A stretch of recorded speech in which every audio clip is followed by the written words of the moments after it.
¿Qué tal, amigos? Bienvenidos a su programa El Arte de lo Jurídico, como cada año, y estamos iniciando. Aquí tenemos los temas más importantes. Comenzamos. Soy Diana Romo.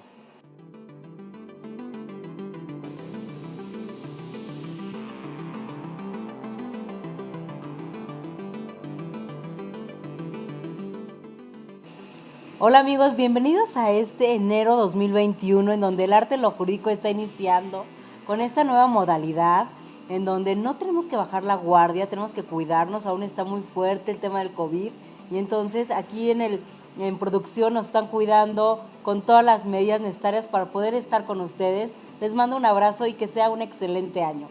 El día de hoy tenemos un tema interesante, porque ¿quién no ha estado nervioso que alguna detención por parte de las autoridades? Y para ello he invitado a un especialista en el tema. Hola, Rafael, ¿cómo estás? Muy bien, muchísimas gracias por la invitación, Diana, a tu programa. De igual suerte, pues saludar a tu auditorio y desearles un extraordinario 2021 y muy honrado por estar aquí contigo. No, te agradezco mucho. Rafael Martínez, eres especialista en temas penales, eres maestro, eres catedrático y estás muy metido en el tema. Dime quién no, de tus amigos, conocidos, has recibido alguna vez una llamada en donde te dicen, ¿qué hago? Que lo detuvieron, ¿por qué lo detuvieron, no? Y a veces creo que este es el tema, no a veces, este es el tema indicado para el penalista como tú. Así es que platícanos qué hacer cuando te detienen. Claro que sí, pues mira, particularmente sí me ha tocado a lo largo de mi desarrollo profesional, como bien lo refieres, el tener que representar a algunos amigos y algunos familiares precisamente por temas relacionados con las detenciones, ¿no? Yo desde muy joven, pues bueno, me incliné por la materia penal porque considero que es la materia más rica del derecho, porque los bienes jurídicos tutelados, los derechos humanos que guarda y que protege, pues son de mayor valía, ¿no? Y sí, en algunas ocasiones me ha tocado tener que defender a algunos familiares, algunos conocidos precisamente por esta clase de actos de autoridad. Oye, ¿y cuál es la más famosa? La detención por el alcoholímetro. Sí, bueno, hablando de la detención del alcoholímetro, pues es una medida preventiva que realiza la autoridad precisamente para que en un futuro cercano no se lleguen a cometer hechos delictuosos por parte de quien infringió la norma meramente de naturaleza formal, es decir, el hecho de que tú ingieras bebidas alcohólicas sin que cometas un delito o dañes a un tercero no supone un delito, es una medida netamente preventiva. Yo incluso en cuanto hace al alcoholímetro aplaudo a las autoridades que la han impuesto porque es una forma de prevenir el delito. Entonces, ya refiriéndonos a cuestiones ya de detenciones de que el policía te detuvo, te llevó a la agencia del Ministerio Público porque supuestamente cometiste un hecho con distingos penalmente relevantes, un hecho con apariencia de delito, pues bueno, ahí ya estamos hablando de una cuestión un poco más seria, ¿no? Pero en cuanto ¿Por qué no nos platicas? Gracias por esta diferencia, porque para nuestro público que no sabe, al final, ahorita tú ya hiciste una diferencia entre una prevención, ¿no? Una medida de prevención como es el alcoholímetro, y como tú bien dices, lo agradecemos, ¿no? Porque es para evitar alguna tragedia. Pero a ver, ¿qué es la detención? Claro que sí. Mira, ya hablando de una detención de autoridad, estamos hablando de que esta es un acto de autoridad. En ese sentido, ¿quién puede detener a una persona cuando esté cometiendo un hecho delictuoso o un delito como tal? Dice la Constitución Política de los Estados Unidos Mexicanos que puede detener cualquier persona que esté cometiendo un delito a otra. En ese sentido, la obligación de detener a una persona que está cometiendo el delito no es de nosotros los ciudadanos, porque para eso están las autoridades, para eso están los cuerpos policíacos. Por eso hay que hacer esa distinción, ese distingo entre un acto de autoridad, es decir, un policía preventivo, una persona que forma parte de un cuerpo policíaco tiene la obligación de prevenir el delito y de que si ese delito se cometió, bueno, pues que detenga a la persona, al sujeto activo que está cometiendo ese delito, porque recordar que el derecho penal no exige actuaciones heroicas. Y en ese sentido, cuando un policía te detiene, lo primero que tiene que hacer es pues leerte tus derechos y que esa detención sea apegada al mandato constitucional, a los mandatos convencionales y lógicamente al Código Nacional de Procedimientos Penales. Existen... Ahí, Rafael, perdón que te interrumpa, pero me gustaría saber, porque a lo mejor para quienes conocemos el derecho, pues sabemos cuáles son, por lo menos, lo básico. Pero quienes no, cuando dices te tienen que leer tus derechos, ¿a qué derechos te refieres? Mira, principalmente tenemos que aterrizar a que vivimos en un estado de derecho democrático. En ese sentido, cuando hablamos de un derecho, un estado de derecho democrático, es un derecho penal del amigo, es un derecho penal que protege y tutela derechos. En ese sentido, el primer derecho humano al que nosotros tenemos es a que se presuma nuestra inocencia. Cuando hablamos de que se presuma la inocencia, tenemos que aterrizarlo en que esa presunción de inocencia es un derecho humano, pero a la vez es un principio jurídico penal. Y en ese sentido, la autoridad, en este caso, pues un policía captor, tiene la obligación de tratarte como inocente. Ese es el primer derecho constitucional y convencional al cual nosotros tenemos, valga la redundancia, derecho. Posteriormente... Vamos a hacer un énfasis en es la presunción de inocencia. Tienes derecho a que te traten como inocente y no al revés, ¿no? Porque claro, muchas veces ya nada más con esa intimidación, el nerviosismo, no saber ni qué, ya hasta uno podría sentirse, si no conoce estos derechos, culpable. Entonces, lo primero es, eres inocente hasta que no se demuestre lo contrario. Claro, y con independencia de que, por ejemplo, te detengan en el momento, que ya hablaremos un poco de cuáles son los supuestos en los cuales te pueden detener, con independencia de eso estamos hablando de un hecho que parece delito. Un hecho que parece constitutivo de o con distingos penalmente relevantes, porque todas las conductas que se desarrollan por parte de las personas pueden tener distingos penalmente relevantes, es decir, pueden ser relevantes para la autoridad ministerial y judicial. Sin embargo, de acuerdo a los cánones de esta reforma del sistema penal acusatorio, ese hecho va a ser constitutivo de delito hasta que el juez determine tu culpabilidad, tu plena responsabilidad en el hecho. Y eso lo va a hacer hasta etapa de juicio. Recordar que las etapas en el procedimiento penal acusatorio son 3, inicial, intermedio y de juicio. Y las reglas de este sistema, Diana, están diseñadas para que todos los procesos puedan ser llevados en libertad y que las partes puedan celebrar salidas alternativas de solución de controversias sin necesidad de llegar a juicio. Entonces, la autoridad en primera instancia, cuando te detiene, te tiene que tratar como inocente. Tienes derecho a una defensa técnica y adecuada, es decir, un abogado, un licenciado en Derecho que tenga la patente para poder desarrollarse como tal y que pueda ejercitar tu derecho humano a la defensa técnica y adecuada. Ese es el segundo derecho al cual... Un licenciado en Derecho. Antes se podía tener a quien más confianza, ¿no? Efectivamente. Eso hoy en día sí tiene que haber una cédula profesional que acredite para poder tener esa técnica, ¿no? Esa defensa técnica adecuada. Claro. Porque en caso de no, pues el juez puede decir, si te ve que no conoces este nuevo sistema, que ya de nuevo han pasado muchísimos años, pero necesitas conocerlo, ¿no? Porque es muy distinto. Claro que sí. Ahorita comentábamos, surgen varias aristas de lo que me comentas. Comentábamos del principio de culpabilidad, es decir, te detienen y ya te sientes culpable. En un sistema de enjuiciamiento como lo es el tradicional o mixto, se decía que se privilegiaba un principio de culpabilidad, es decir, la autoridad estaba más preocupada a comprobar la plena responsabilidad de una persona del hecho delictuoso que verdaderamente esclarecer un hecho o proteger o tutelar derechos humanos de las personas que son detenidas o que son sujetas a una investigación. Rafa, ¿me permites interrumpirte? Claro. Estamos en televisión y necesitamos hacer este corte. Vamos a un corte y regresamos.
Y regresamos, te interrumpí en el tema del principio de culpabilidad. Claro que sí, Diana. Mira, la integración típica, es decir, los aspectos que dan vida a una conducta como delictuosa son 5. Bueno, de acuerdo a una teoría analítica pentatómica, ¿no?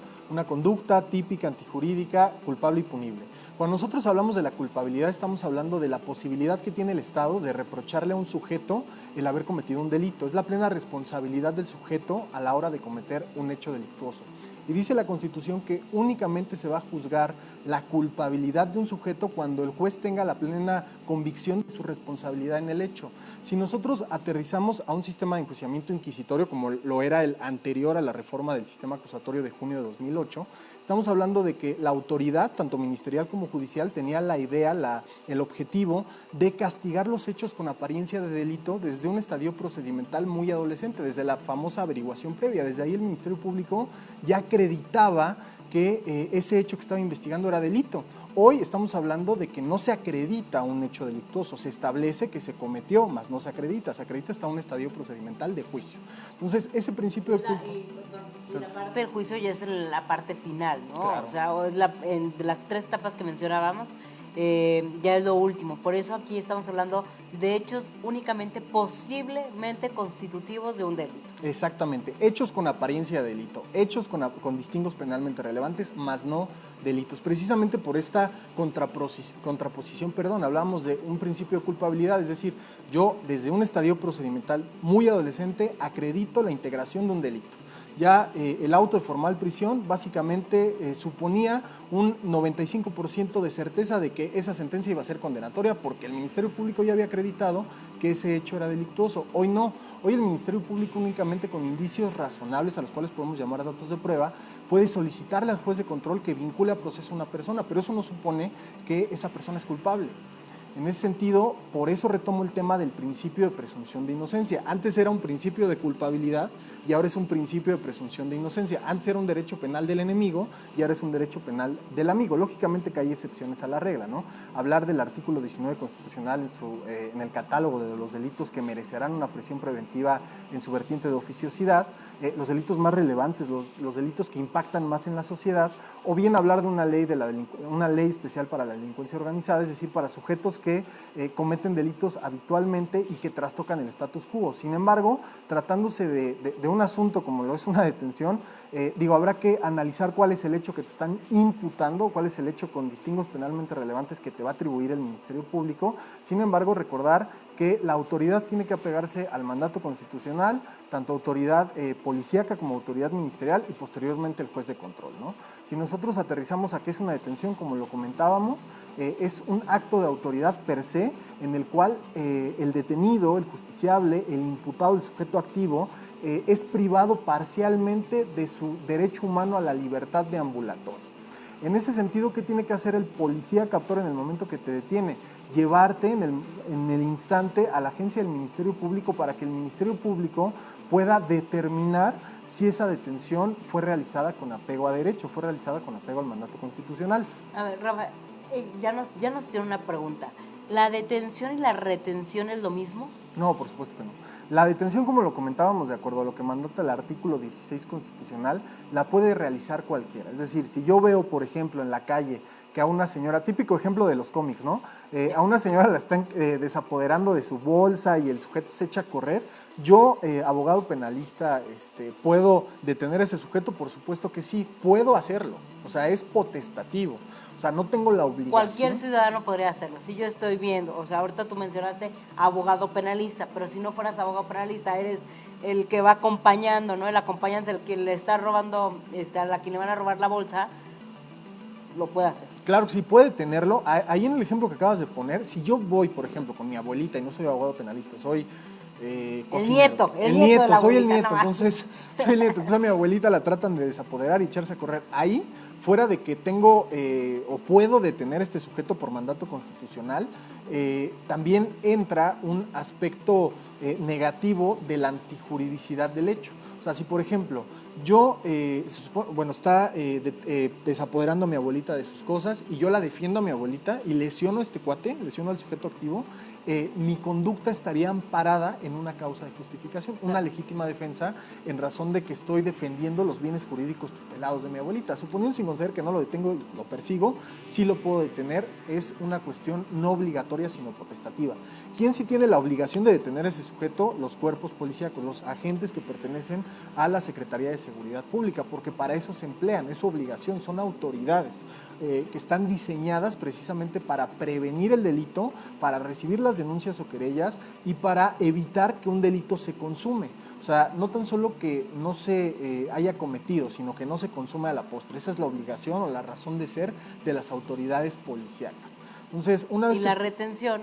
Ah, perdón, sí, es que me fui. A diferencia, ok, ya nos hizo un claro ejemplo de toda una detención. ¿Y la retención? La retención la realiza el Ministerio Público, Diana. Es la autoridad que tiene por mandato constitucional la obligación de investigar y perseguir los hechos con distingos penalmente relevantes, los hechos con apariencia de delito. Entonces, yo autoridad policíaca, detengo y llevo a la agencia del Ministerio Público. ¿Quién retiene? O sea, ¿quién no permite que este sujeto, detenido, pueda hacer uso de su derecho humano a la libertad deambulatoria? Es el Ministerio Público. El Ministerio Público, de alguna manera, califica previamente de legal esa detención y retiene al detenido, a la hora detenido, al sujeto activo, al justiciable, durante 48 horas, salvo que estamos hablando de una cuestión o un hecho de delincuencia organizada, de trata de personas, en donde se puede duplicar ese término, pero por regla general son 48 horas en las cuales el Ministerio Público te puede retener. ¿Para qué te retiene? Para investigarte, para determinar si con independencia de la detención, porque realiza un acuerdo de retención en el cual ya establece que el policía captor sí cumplió con el mandato constitucional y te detuvo bajo los supuestos del artículo 146 del Código Nacional y, pues bueno, tienes esas 48 horas después de que realiza este acuerdo de retención para determinar tu situación jurídica. ¿Te parece bien si, regresando de un corte, nos platicas qué sucede si transcurren más de 48 horas y no te fueron leídos tus derechos, todavía no tienes un abogado, y qué es lo que hay que hacer de manera práctica, ¿no? Porque son de las cosas que ahorita muchos están preguntando, que no saben ni cómo orientar a quien llega a recibir la llamada. Por supuesto. Vamos a un corte y regresamos. Estamos en el Arte de lo Jurídico.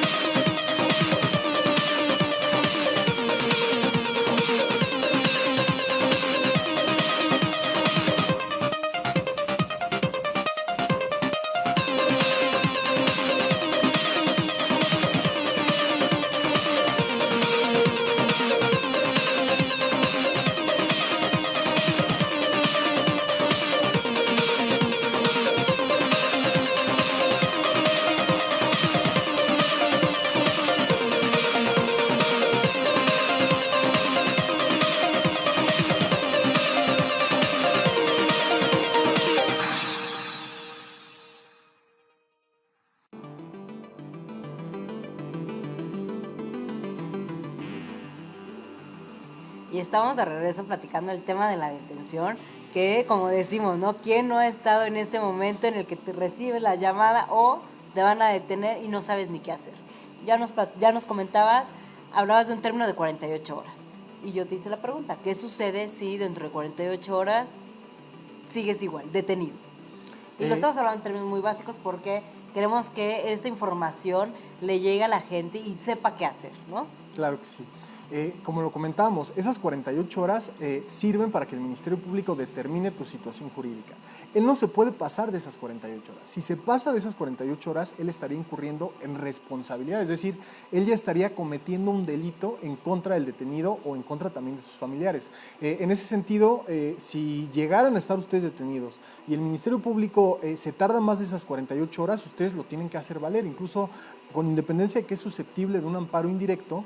Hoy en día los ministerios públicos pues se la piensan dos veces precisamente por pues esta clase de prácticas, ¿no? El órgano jurisdiccional pues tiene el conocimiento de que existe un detenido. En ese sentido, lógicamente que tiene que inmediatamente agotarse esas 48 horas. Si es que no se decretó la libertad durante esas 48 horas, que ahorita quisiera platicar de ello, tienen que forzosamente subirlo a control y que el juez de control pueda conocer de ese detenido y llevarse a cabo el verificativo de la audiencia inicial. Eso no quiere decir que no pase. O sea, me ha pasado, no sé, algunos asuntos, no peculiarmente de que se pasen de las 48 horas, sino que una vez que detienen a la persona, al cliente, lo andan paseando por las agencias del Ministerio Público y no lo llevan los policías captores inmediatamente a la agencia del Ministerio Público más cercana. Y, a ver, y ahí me voy a detener un poquito, porque es muy frecuente, ¿no? ¿Y qué es lo que tiene en esa paseada? ¿Cuál sería tu recomendación para que el que está siendo en ese momento privado de su libertad bajo esta modalidad de detención, qué es lo que tiene que hacer? Porque posteriormente, ya cuando estás en una etapa intermedia donde está la acusación, están ya todos los hechos y lo vas a llevar a juicio, viene el tema de qué fue lo que dijo en ese momento el detenido, ¿no? Y que por miedo puede llegar lejos de ayudarse, a perjudicarse. Claro. Y que quede asentado en una declaración. Mira, es muy importante lo que comentas porque anteriormente platicábamos, otra vez retomamos rapidísimo el tema de los sistemas de enjuiciamiento. El inquisitorio mixto, que era el que regía el Estado mexicano anterior a la reforma, ahí se decía que la primera declaración del detenido, del indiciado, del sujeto activo, era la que más valor tenía, porque toda la valoración probatoria recaía sobre los escritos. Era un sistema en el cual los principios eran en base a los escritos, es decir, el desahogo de las pruebas eran a través de todos los escritos, y lo que decía la averiguación previa era básicamente ley suprema. Ahora, con esta nueva reforma, todos los argumentos lógico-jurídicos, Diana, se desarrollan a través de la oralidad. Es un distingo del sistema penal acusatorio, la oralidad y lo acusatorio precisamente. Si, por ejemplo, a ti te detienen, te andan paseando, como te comentaba de este asunto, justamente fue en Coyoacán, y lo andaban paseando, ahí en ese caso, si por ejemplo este cuate hubiera confesado y hubiera dicho, sí, yo cometí tal delito, el delito que me estás imputando, eso no supone que es una confesión y que va a llegar el policía y va a decir, ya me confesó. No, porque este detenido tiene el derecho humano a una defensa técnica y adecuada, es decir, él no puede declarar ante la autoridad policíaca si no está su abogado presente. Y esa defensa técnica y adecuada tenemos derecho desde el momento que nos detienen, desde el momento que el policía ya no nos da chance de irnos a nuestra casa, ya nos detuvo, desde ese momento nosotros tenemos derecho a que llegue un abogado. Y en la práctica, ¿sí tienes el acceso a hablar por teléfono y pedir a ese abogado? No necesariamente. Vivimos en un estado sumamente caótico y que se dice estado de derecho, pero entre comillas, ¿no? O sea, me ha tocado ver detenciones en donde no se cumple la flagrancia, que ahorita no hemos tocado, pero ahorita me gustaría platicar un poco de qué es la flagrancia, donde no se cumple la flagrancia, donde hacen retenciones ilegales, donde no decretan la libertad cuando tendrían que hacerlo, y ya en audiencia inicial, juez de control, pues tienes pues regañando a los ministerios públicos porque no decretaron la libertad, pudiendo haberla decretado, y realizan una retención inconstitucional, violentando los derechos fundamentales de los detenidos. Recordar, Diana, que este sistema de implementación de justicia es garantista. Es un derecho penal del amigo que privilegia los derechos de todos y cada uno de nosotros. ¿Qué es lo que yo recomendaría cuando te detienen y te andan paseando? Pues que no tengas miedo, o sea, que no te dé miedo, porque ellos se basan mucho y extorsionan, no digo que todos, pero muchos policías. Sí, estamos hablando de casos en donde podría suscitarse, ¿no? ¿Y qué es lo que hay que hacer? Claro, entonces lo que hacen es terrorearte, valga la palabra, valga lo vaga de la palabra, procuran terrorearte para sacarte dinero o para que llegues muy espantado a la agencia, ¿no? Entonces, en ese sentido hay que estar muy buzos nosotros como imputados y nosotros como abogados defensores en el Registro Nacional de Detención y en qué momentos te detienen a ti y en qué momento te llevan a la agencia. Por ejemplo, vamos a suponer que te detienen a las 5 de la tarde y te andan presentando a las 3 de la mañana. O sea, la flagrancia ya no se cumplió y la detención, lógicamente, que excede del tiempo razonable en el cual te tienen que presentar ante la agencia del Ministerio Público. Y suelen, a lo mejor en ese momento, como tú bien dices, 5 de la tarde, llegas a las 3 de la mañana, pero que en el registro aparezca una hora razonable, medio que es, no sé, por distancia, vamos a poner 6:30 de la tarde, pero en realidad fue a las 3 de la mañana, ¿ahí cómo te podrías defender? Ahí llegar a la agencia del Ministerio Público y hacer valer esa falencia. O sea, establecerle al Ministerio Público que esa detención no tuvo que haber sido acordada en cuanto a la retención. Es decir, él como representante social, y aquí yo me peleo mucho, dicen que el Ministerio Público es representante de la víctima y sí, pero yo considero que como representante social es representante de todos, porque su obligación es bien brava, o sea, investigar y perseguir los delitos. Entonces llegar y decirle, oye, la detención excede en el tiempo. O sea, tú tienes que decretar, no tuviste que haber decretado la retención y se tiene que decretar la libertad de mi representado en este momento. Si no lo haces, pues bueno, tenemos la audiencia inicial en donde yo voy a hacer valer eso. Desgraciadamente, pues muchos, precisamente como lo comentábamos, muchos abogados que de pronto no conocen a fondo el sistema acusatorio, pues les da miedo o realmente el hecho de desconocer cómo funcionan las agencias del Ministerio Público, pues pretenden negociar o buscar solucionar el conflicto de otra manera. Yo la verdad es que no me peleo, Diana. Si el Ministerio Público no hace su chamba, no tengo problema en la audiencia hacer valer esa falencia. Recordar que en la audiencia inicial, cuando estamos hablando de detenidos, lo primero que va a calificar el juez es de legal o de ilegal la detención. Entonces, ¿dónde vas a hacer valer esa clase de falencias en cuanto a la hora de detención? Ante el juez de control. ¿Sabes qué me encantó? Que dices, o sea, yo estoy, creo que en el mismo sentido. A ver, ¿por qué te vas a pelear con el Ministerio Público? ¿No? Él, como dices, tiene una gran tarea, ¿no? Y dentro de esa tarea es investigar y en su momento, pues, acusar. Mejor vas con el juez, te esperas para que el juez va a ver de una manera la actuación del Ministerio Público, la actuación en este caso del imputado, a ver si concuerdan y que sea esa tercera persona quien pero bueno, en ese momento también lo que uno quiere es sí, esa libertad. Entonces existe la presión también por parte del cliente, por parte que no conoce. Tú le dices, tranquilos, mientras tengas un abogado contigo, si no se cometió ningún hecho ilícito, pues vas a salir bien, ¿no? Claro. ¿Te parece que vayamos a un corte y continuemos con este tema tan interesante, en donde seguramente voy a ver ahorita las preguntas, a ver de qué están interesados y qué queremos resolver? Perfecto. Vamos a aprovechar al especialista. Estamos en Arte Lo Jurídico y Rafael Martínez me acompaña. Gracias.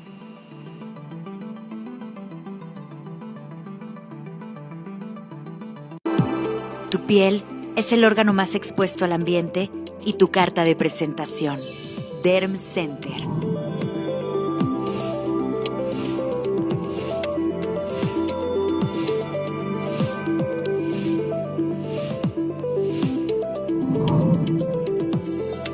Visítanos en cualquiera de nuestras 2 sucursales. Derm Center.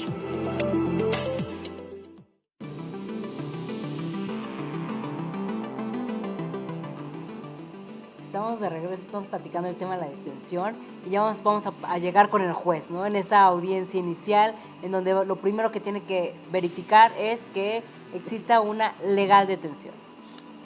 Platícanos más al respecto. Efectivamente, te comentaba que yo procuro no pelearme con los ministerios públicos, insisto, no digo que todos, es un trabajo bien complejo, bien demandante y sobre todo el cual guarda enormes responsabilidades. Sin embargo, pues sí hay ministerios públicos que de repente pues retienen ilegalmente y pretenden pues que el juez les califique de legal esa detención. Nosotros cuando ya se cumplieron estas 48 horas y cuando el Ministerio Público determinó ejercitar formalmente la acción penal en contra del detenido, se dice que se sube ante el juez de control. Así se dice comúnmente. Te llevan pues, a una unidad de gestión aquí en la Ciudad de México o bien te llevan al reclusorio, ¿no?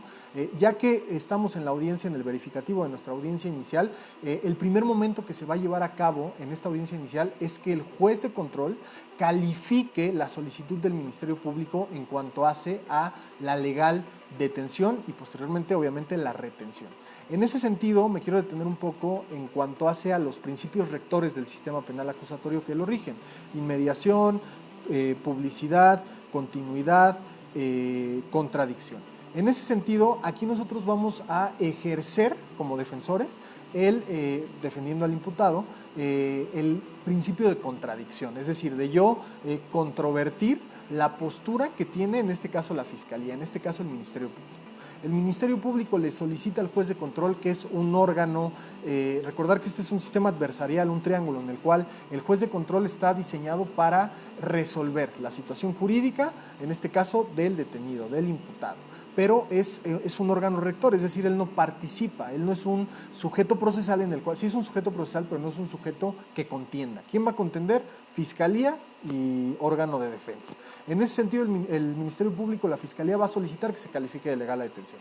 Nosotros, bajo este principio de contradicción que a la postre supone igualdad procesal, igualdad en la contienda, así como estamos tú y yo, pues bueno, hacer valer precisamente esta clase de falencias, ¿a través de qué? De la argumentación lógico-jurídica, a través de la palabra, a través de la oralidad. ¿Por qué? Porque los distingos de este procedimiento penal son precisamente lo acusatorio, que es este triángulo del cual te platicaba, y la oralidad, a través de la palabra. Entonces, en ese momento, pues tú como abogado defensor vas a hacer valer esas falencias y vas a solicitarle al juez de control que no se califique de legal esa detención. Ahora, con independencia de esta parte de la cual comentábamos, del tiempo exagerado, el tiempo el cual no se puede acreditar efectivamente que fue razonable ese tiempo de la detención y lo que platicábamos de que estuvieron paseando al detenido, existe también una forma de que durante la investigación, durante estas 48 horas, el Ministerio Público pueda decretar la libertad del detenido, y muchas veces no lo hacen. ¿Cuál es la razón más recurrente por la que no lo hacen? Pues muchas veces lo que comentaba, se quieren como esperar, no digo que todos, pero muchos ministerios públicos, a ver qué sacan más, o sea, a ver de qué manera salen más beneficiados. Entonces, muchas veces, insisto, o sea, llegas a la agencia del Ministerio Público y tú como abogado de pronto no eres especialista en la materia penal y no conoces que existen formas para que el Ministerio Público pueda decretar la libertad del detenido y pueda continuar con su investigación posteriormente, y pues lo que hacen es, no, pues ¿sabe qué? Pues sí se va a ir a control y lo más seguro es que sí voy a pedir la prisión preventiva justificada, cuando no tendría que ser. O sea, incluso hablar también de prisión preventiva justificada es hablar de una aberración al sistema penal acusatorio, insistir en que es un sistema que privilegia los derechos humanos de todos y cada uno de nosotros. Sin embargo, ya pasan estas 48 horas, no se decreta la libertad del detenido durante la investigación, durante estas 48 horas, pues en audiencia hacer valer esas falencias e incluso hacerle ver al juez de control, por ejemplo, que solicitaste tú como defensa que se decretara la libertad en virtud del artículo 140 del Código Nacional de Procedimientos Penales, el cual establece que si el Ministerio Público no va a pedir prisión preventiva justificada en audiencia inicial, ni el injusto que se está investigando, es decir, el delito que se está investigando, encuadra en lo que establece el artículo 19 constitucional, trata de personas, delincuencia organizada, feminicidio, secuestro, homicidio doloso, delitos de alto impacto. Si no están investigando esos delitos, y si lógicamente el Ministerio Público no va a pedir la prisión preventiva justificada, tendrá que decretar la libertad de ese detenido durante esas 48 horas. Entonces, si no lo hace, y por ejemplo trata de pedir esa prisión preventiva justificada, lo va a tener que justificar, arraigo, el grado de peligrosidad del sujeto, si estamos por ejemplo ante un sujeto que podemos acreditar el arraigo de él dentro de la demarcación territorial en la cual se está llevando a cabo el verificativo de la audiencia. Si demostramos también nosotros que es una blanca paloma, es decir, que tiene un trabajo durante 10 años trabajado en ese lugar, que dentro de su comunidad es un vecino ejemplar, que además el delito que se está investigando no encuadra dentro de los supuestos del artículo 19 constitucional, de los que acabamos de comentar, pues bueno, entonces no habría forma alguna de que el Ministerio Público pretendiera justificar una prisión. Recordar que la prisión como pena y pena anticipada en este estadio procedimental es la última ratio, a lo último que tiene que llegar la autoridad. Existen 14, ¿no? 14 medidas cautelares previas a esta. La prisión. Sin embargo, pues bueno, desgraciadamente por temas pues de costumbre o de que tienen la idea de vivir, insisto, en un estado que atenta contra el Estado de Derecho, pues lo siguen tratando de justificar, cuando en realidad no tiene justificación. Lógicamente que atender, estimada Diana, que por un lado está la tutela del inocente y por otro lado el castigo de los culpables. Pero volviendo al tema de la presunción de inocencia, todos y cada uno de las personas que estamos siendo investigadas por un hecho con apariencia de delito gozamos de esa presunción de inocencia. Entonces, si dentro de los dentro de los objetivos que tiene el proceso penal está el esclarecer el hecho y posteriormente, sistemáticamente, el proteger a un inocente, pues yo como imputado voy a ser inocente hasta en tanto no se me demuestre mi culpabilidad, mi responsabilidad, y eso es hasta etapa de juicio. Por ende, cuando el legislador en la Constitución señala que se protegerá a un inocente, pues también me está protegiendo a mí. En ese sentido, si yo como Ministerio Público pido una prisión preventiva justificada, pues estoy atentando y trastocando su derecho humano a la presunción de inocencia. Entonces, son todos estos actos de autoridad que nosotros de repente no conocemos, y no conocemos incluso como abogados, ¿eh? O sea, a mí me ha tocado que me dicen, oye, tengo una audiencia intermedia, por ejemplo, ¿qué hago? Bueno, pues la audiencia intermedia sirve para depurar el hecho controvertido a través de la admisión de los medios de prueba y de la depuración de estos a través de la exclusión probatoria. Comentabas tú, bueno, si la detención fue a las 5 de la tarde y me presentan a las 3 de la mañana del día siguiente y resulta que nos toca un juez inquisidor y vincula proceso. En etapa intermedia es donde nosotros vamos a hacer valer eso, a través de la admisión de nuestros medios probatorios que desfilarán como prueba en etapa de juicio. Entonces, tenemos que ser muy conscientes de que este sistema, con todo que son 12 años, es joven. O sea, estamos hablando que el otro fue de 1934 al 2008, entonces... Claro, viendo así con esas antigüedades, es algo joven, pero hoy en día ya no tenemos pretexto los abogados, ¿no?, que nos dedicamos a estar litigando para no conocer este sistema. Claro, ¿no? Y sobre todo... No importa la edad que tengas. Si eres mayor, si estás si estás recién salido, ¿no? Ellos, bueno, tienen la ventaja, ¿no? Los jóvenes hoy tienen la ventaja de que ya saben el sistema acusatorio.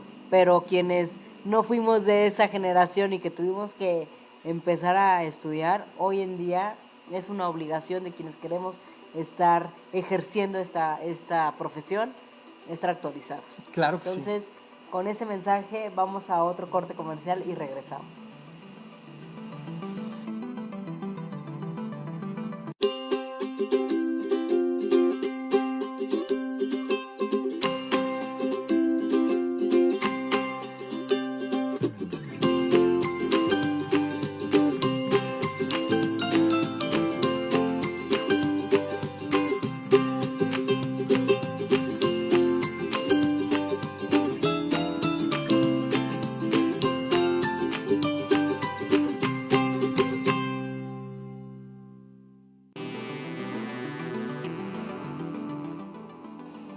Y ya tenemos en nuestras redes algunas preguntas y nos dicen, a ver, lo que quiere saber la gente, lo práctico, ¿no? A ver, que nos platique cuáles son por las situaciones o por qué razones nos pueden detener. Claro que sí. Mira, Diana, como te comentaba, la Constitución prevé en su artículo 16 constitucional que se podrá detener a una persona sin necesidad de una orden judicial y lo adminicula el artículo 146 del Código Nacional de Procedimientos Penales, sin necesidad de una orden judicial fundada y motivada en casos de flagrancia. Porque el artículo 16 constitucional prevé los actos de molestia, los actos en los cuales se nos puede molestar. Y la autoridad debe fundar y motivar su actuar. En ese sentido, lógicamente que se puede detener a una persona sin necesidad de esa fundamentación y motivación del actuar de la autoridad en casos de flagrancia. ¿Qué podemos entender por flagrancia? La flagrancia se puede dar desde dos vertientes. En primera instancia, cuando te ven cometiendo el delito, en el momento exacto de estar cometiendo el delito, o que seas detenido inmediatamente después de haber cometido el delito en virtud de que seas sorprendido cometiéndolo y que exista una persecución material e ininterrumpida o bien que exista un señalamiento por parte de una víctima, de un ofendido, de un testigo o incluso de un partícipe del hecho delictuoso que se haya echado para atrás. Vamos a poner ejemplos. Vamos a suponer que estás en la calle, lo que comentábamos de mi abuelita, y resulta que pasa un sujeto, por medio de la violencia la desapodera de su bolsa, la cual es de tal marca, de un precio de 8,000 pesos, trae un celular de tal marca con un valor comercial de 6,000 pesos y 5,000 pesos en efectivo. En ese sentido, el primer supuesto de la flagrancia supone que en ese momento yo detenga a ese sujeto sin tener la obligación de detenerlo, porque recordar que puedo hacerlo o no. Cualquiera que esté ahí alrededor, que esté viendo, que esté bien apreciando el momento. Claro, o bien que un policía detenga a este sujeto en el momento exacto de estar cometiendo el delito.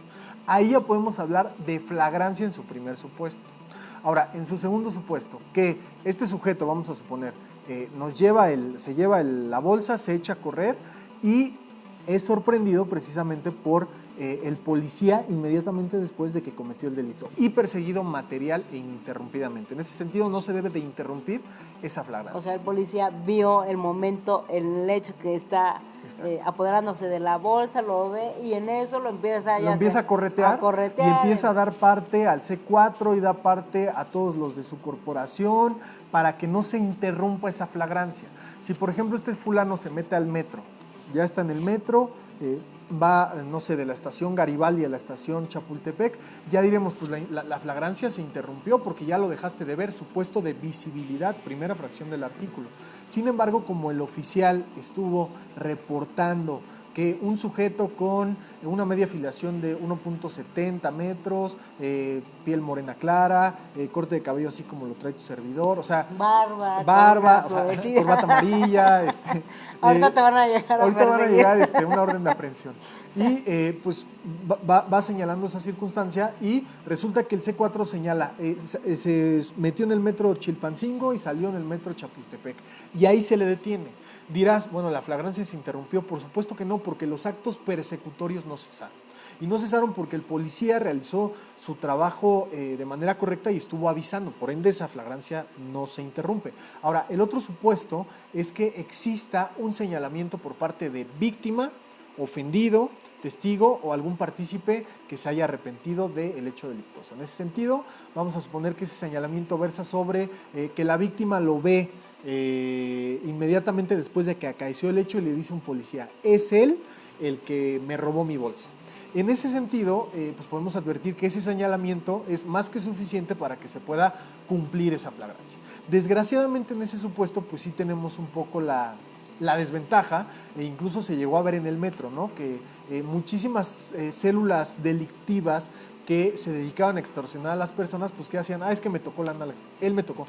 Entonces, ¿cuál es la obligación del policía? Pues hay un señalamiento y así dice el Código Nacional en su artículo 146, lo pongo a disposición. Entonces, desgraciadamente, sí llegamos a caer en ciertas cuestiones como estas que pues violentan los derechos humanos de todos y cada uno de nosotros. Entonces, tenemos que estar conscientes de que un sistema de implementación de justicia, como lo es el acusatorio, pues aspira a lo que dice la norma.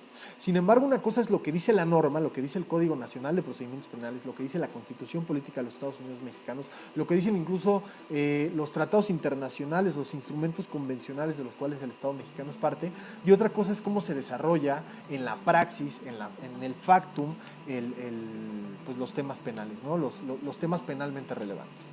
Una de las preguntas también era, ¿puedo ser detenido en caso de un accidente automovilístico?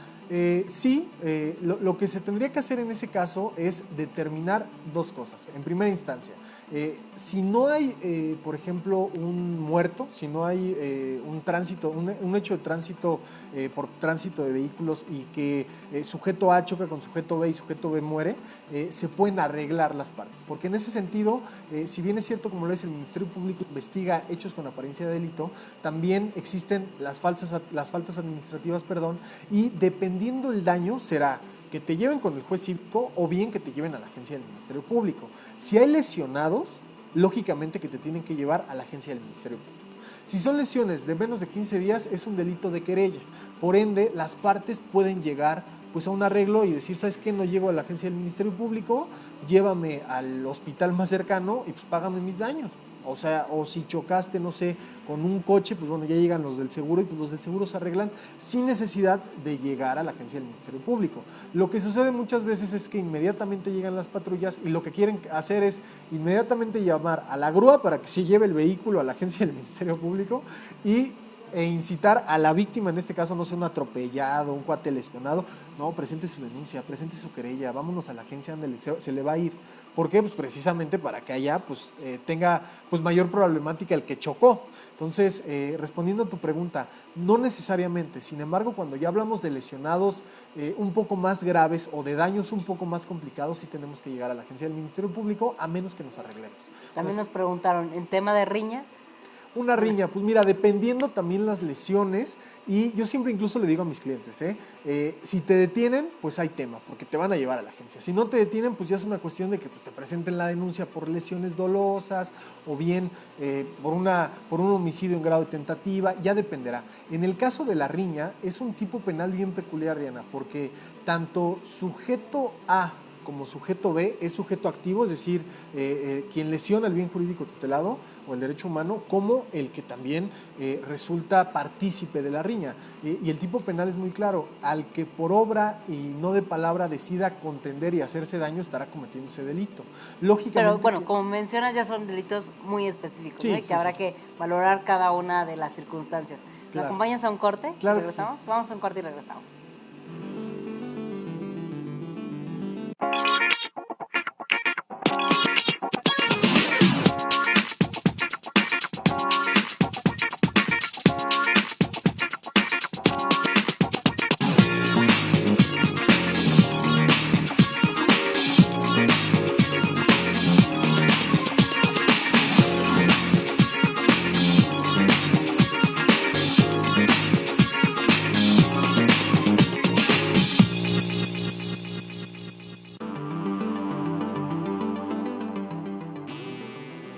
Y estamos de regreso ya en esta última parte final. Me encantaría, creo que es un tema que se puede abordar de muchos temas, así como muchas situaciones, ¿no? Que cada uno trae su particularidad.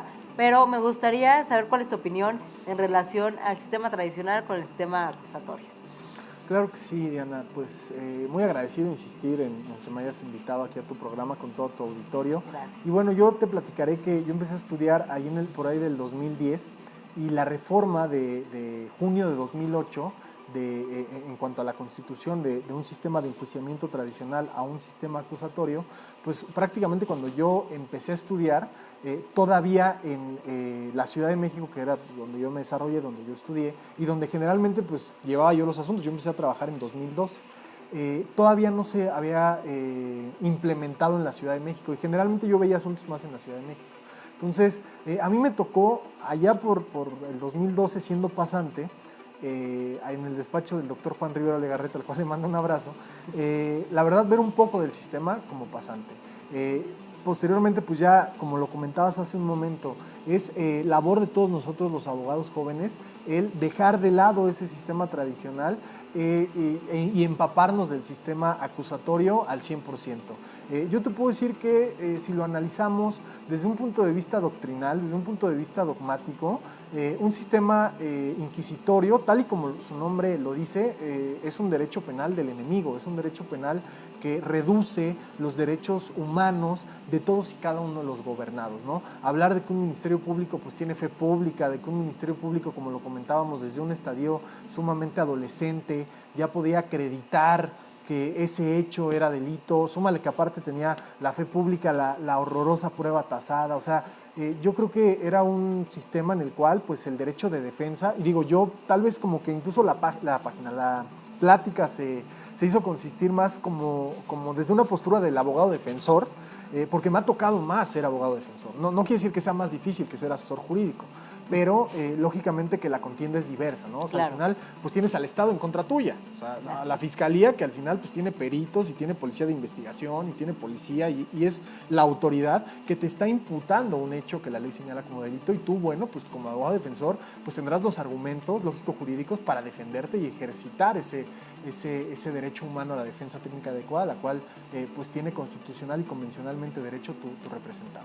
En ese sentido, un sistema acusatorio pues supone respetar irrestrictamente los derechos fundamentales de todos y cada uno de los gobernados, que si estás detenido, que si estás siendo señalado por el Ministerio Público como probable responsable de la comisión de un hecho delictuoso, pues tienes derechos. Tienes derecho principalmente a ejercer este principio de contradicción y que estés en igualdad de la contienda. En un sistema tradicional no existía igualdad de contienda, precisamente por estas figuras. O sea, el Ministerio Público decía que esta corbata es fuchsia, y básicamente esta corbata era fuchsia. Entonces, De hecho, yo la veo medio fuchsia. ya, fíjate, entonces eres Ministerio Público. Entonces, pues en ese sentido, ¿cómo vas a ejercer un derecho humano, técnico y adecuado a la defensa? O sea, si no existe ni siquiera la igualdad de contienda, porque al final un sistema acusatorio penal, pues es una contienda. Al Y final, en tema de justicia, ¿qué es lo que muchos, los ciudadanos, ¿no? La gente cuando se ve involucrada, que es víctima de algún delito, ¿cómo ves, cuál es tu opinión en relación a hoy tenemos mayor justicia o no? mira, ahí ya nos, o sea, cambiamos de juego radicalmente de derecho penal de defensa a derecho penal victimal y en ese sentido, pues comentar, ¿no? Existe la tutela del inocente, el castigo del culpable y en ese sentido la víctima, pues per se es el inocente y lógicamente que tiene derecho a una reparación integral del daño ocasionado por el delito causado. En ese sentido, pues yo creo que como asesores jurídicos, cuando nos toca desempeñar ese cargo como sujetos procesales en el procedimiento, pues tenemos que hacerlo de una manera pues muy responsable y tener en cuenta que pues las víctimas ya perdieron. O sea, un imputado, incluso hasta para proponer honorarios, estimada Diana, pues es más fácil con un imputado porque dice, bueno, pues lo pago porque pues igual sí rompí el plato, ¿no? Claro. Pero una víctima dice, oye, pues ya mataron a mi hijo, culposamente, si tú quieres, lo que comentábamos, ¿no?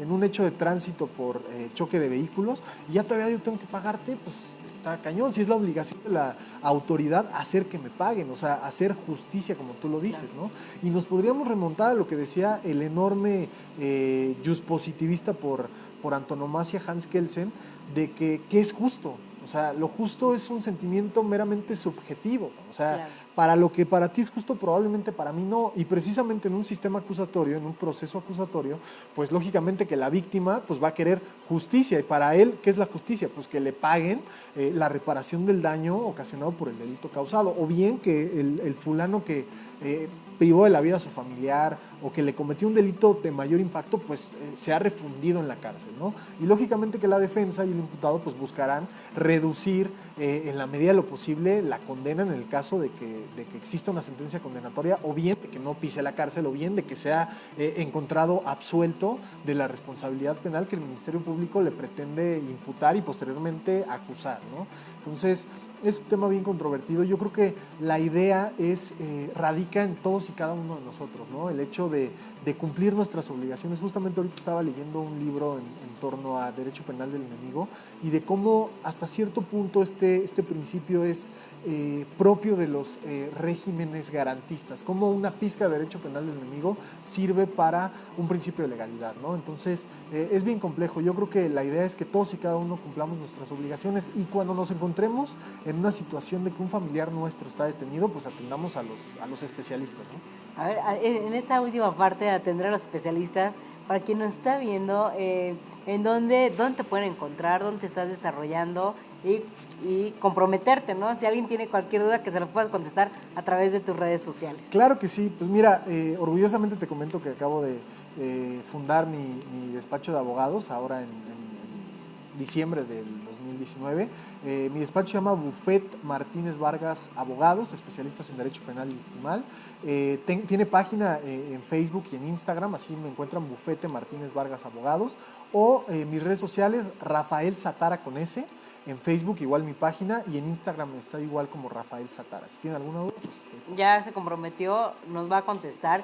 Pero yo sé que te están viendo tus mini fans. Sí. Mándales un saludo, ¿no? Claro que sí, pues le mando un besote a Regina, Ana y Vale, que espero que me estén viendo. Ya lávense los dientes, niñas. Porque Y seguramente se portaron bien y les han de haber traído muchos regalos los reyes. Creo que... O más o menos. Creo que no se portaron tan bien, pero sí les trajeron. Qué bueno, pues muchas gracias, Rafael, por habernos acompañado en este primer programa de El Arte, lo Jurídico en este 2021, nueva modalidad. Yo muy contenta de empezar y ya extrañaba la producción. Gracias por apoyarnos y por cuidarnos de esa manera. Y nos vemos en el próximo programa. Gracias, Rafael, por haber estado aquí. Gracias a ti. Y esto fue El Arte, lo Jurídico. Nos vemos el próximo viernes.